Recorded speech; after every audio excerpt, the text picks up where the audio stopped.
Estamos de volta com o Produtor Quer Saber, agora no segundo bloco, falando do programa Hortifruti Saber e Saúde, um programa que visa justamente desmistificar a produção, a cadeia produtiva de alimentos, principalmente a de frutas e hortaliças. E para falar sobre esse tema, eu recebo aqui a Adriana Brondani, que é diretora executiva do Conselho de Informações sobre Biotecnologia. Adriana, vocês têm uma pesquisa também relacionada à percepção do público a respeito de como que ele avalia essa questão de agricultura, transgênicos e também do uso de defensivos. Qual que é essa percepção do público, afinal, então? Se a gente pudesse resumir, André, realmente assim, num elemento que eu acho que conversa com essa nosso debate aqui, não sei se debate, nosso diálogo, vamos dizer assim, eu diria que a questão que nos chamou a atenção na pesquisa foi os brasileiros não reconhecerem ciência na agricultura. Isso me chamou muito a atenção. Nós tínhamos uma pergunta que levava à questão das pessoas identificarem a importância da ciência na vida. E elas marcaram, na sua grande maioria, a importância da ciência na produção de medicamentos, de cura de doenças, de tecnologias, desenvolvimento de tecnologias de um modo geral. E quando nós falamos em produção de alimentos, nós tivemos somente 23% dos nossos entrevistados, que têm uma representatividade bem grande de várias regiões brasileiras, internautas, mais de 2.000 pessoas, 2.011 pessoas foram entrevistadas, somente 23% delas elegeram a questão de produção de alimentos e ciência, ou seja, a necessidade da ciência para a produção de alimentos. Eu acho que isso é muito interessante para a gente ver, porque o nosso consumidor não enxerga o quanto o produtor usa a ciência na sua rotina, no seu cotidiano. Ele usa a ciência para produzir os alimentos que nós temos aí. E mostra quanto nós precisamos ainda falar sobre a ciência na agricultura. Eu acho que essa questão do tema Hortifruti, Saber e Saúde é muito por isso também. Mostra essa necessidade de conversar com a sociedade, e quando nós falamos sociedade, isso vai envolver governo, isso envolve pessoas no seu dia a dia, dona de casa, jornalistas. Nós precisamos falar com a sociedade para que ela entenda e enxergue e reconheça todo esse trabalho de pesquisa que antecede, não é? Até que nós tenhamos um produto, o uso seguro deste produto. Então, nesse sentido, esse projeto ele tem uma possibilidade de abrangência bastante grande de se trabalhar em diversas frentes, numa frente educacional também bastante importante, porque comunicação acaba transitando muito bem, não é, com a questão de educação. Não temos como fazer educação sem comunicação e comunicação sem educação. A gente acredita nisso e acho que no caso do CIB é o nosso dia a dia. Não vejo diferente para esse outro projeto aqui, liderado pela Abrafrutas e pela CNA. Agora, para aumentar a participação da ciência, a percepção que a população tem dessa participação na produção de alimentos, o que é preciso? Porque a gente sabe que tem esse problema, mas a que ele se deve? Primeiro, vocês têm que detectar, diagnosticar qual que é a raiz desse problema. Por que a população ainda pensa assim? Perfeito, né, André? Acho que nós temos aqui um distanciamento, primeiramente, um distanciamento do público urbano com a realidade agrícola. Isso é um fato. A maioria das pessoas que são os internautas, que foram os nossos entrevistados aí, interrogados, eles estão muito distantes do cenário agrícola. Então, esse interessante que não é falta de informação, né? É, porque se são internautas. Pois é, deveriam. Mas a questão é que na internet tem muita informação ali conversando, não é? Com a informação que a gente pode confiar.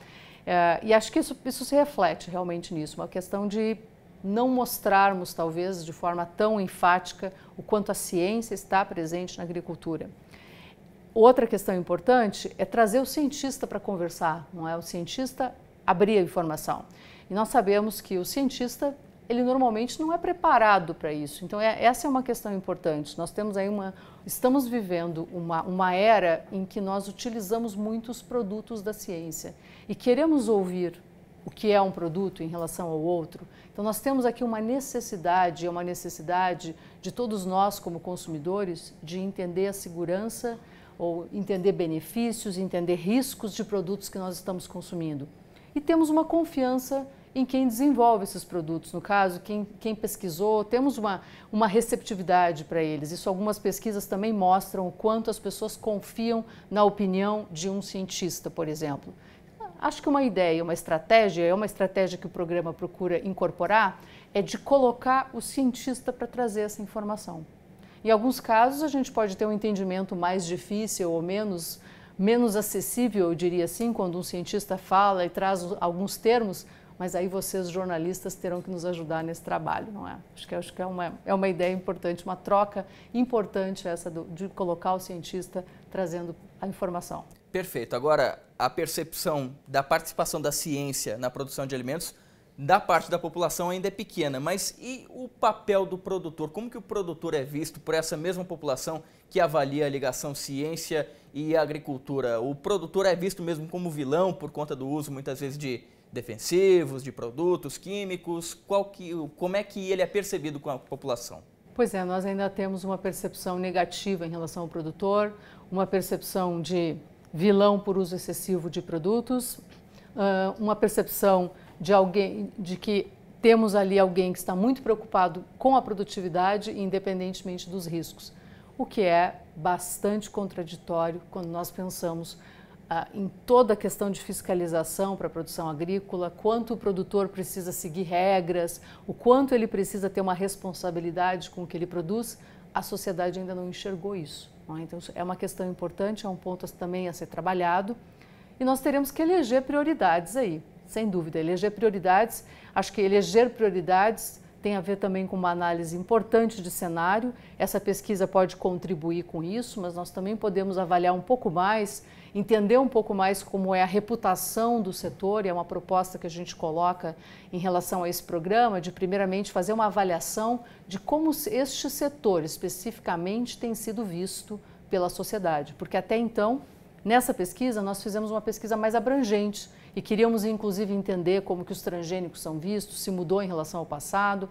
A boa notícia que nós tivemos nesta pesquisa é que, em relação ao passado, nós temos hoje um entendimento muito maior da sociedade de o que é um produto transgênico, vamos dizer assim, uma capacidade de estar aberto a receber o produto muito maior do que no passado, a estar apto a consumir o produto. Isso mostra que o trabalho de informação feito por todos nós aí, surtiu efeitos. Nós temos muito mais um cenário positivo nessa questão dos transgênicos do que nós tínhamos lá, numa pesquisa que foi conduzida em 2001, onde nós tínhamos um percentual muito alto da sociedade contrária a transgênicos e desconhecedora do tema.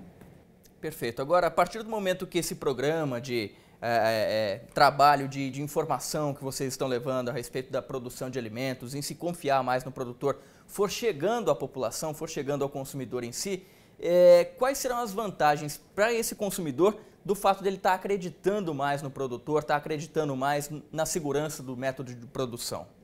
Acho que uma questão muito importante é quando nós entramos no supermercado, nós queremos fazer escolhas conscientes, não é? Nós temos sempre essa é a nossa decisão, ela é consciente. Então, o consumidor estar informado para que ele faça as suas escolhas é a melhor resposta que nós podemos ter, realmente. Não é uma escolha consciente, que ele tome as suas decisões e não se sinta inseguro, porque muitas vezes o que acaba acontecendo de nós ouvirmos falar em tanto mito, eu confesso, como qualquer consumidor, nós não sabemos o que nós vamos fazer. Não é? Quando a gente começa a escutar, tem excesso de produto, tem excesso de resíduo no alimento, a Anvisa acabou de mostrar uma dose altíssima de resíduo, o que eu faço? Se o médico diz que eu devo consumir frutas, se a nutricionista diz que eu devo consumir salada, o que eu faço? O consumidor fica bastante perdido. Então é nesse sentido, abrir essa informação para que ele enxergue resíduo de quê, afinal? O que eu tenho de resíduo? Que dose é essa de resíduo? O que isso representa no ponto de vista toxicológico? Isso tem algum efeito na minha saúde, de fato, ou não? E eu estou ouvindo informações que estão sendo passadas de uma forma solta, sem conectar, sem explicar para o consumidor o que é esse resíduo exatamente, que a gente sabe que não tem relação com a questão toxicológica muitas vezes. Então, essa questão, essa explicação, que não é uma explicação fácil, André, realmente não é. A gente está falando aqui de produto químico, um produto que tem uma finalidade de, na realidade, exterminar a vida de alguns organismos, mas ele não foi feito de forma irresponsável. Portanto, toda uma questão de uso responsável aparece aqui também. Então, nós temos uma série de elementos para trabalhar. não é algo que um programa desses ele se instala, nós não vamos resolver todos os problemas imediatamente, não existe essa ilusão. Mas se abre um diálogo, acho que isso é importantíssimo. Perfeito. Conversei com a Adriana Brondani, diretora executiva do Conselho de Informações sobre Biotecnologia. Ela que estava falando a respeito do lançamento do programa Hortifruti Saber e Saúde, justamente desmistificando o método produtivo na cadeia de hortaliças e também frutas. Muito obrigado, Adriana. Eu que agradeço. Muito obrigada.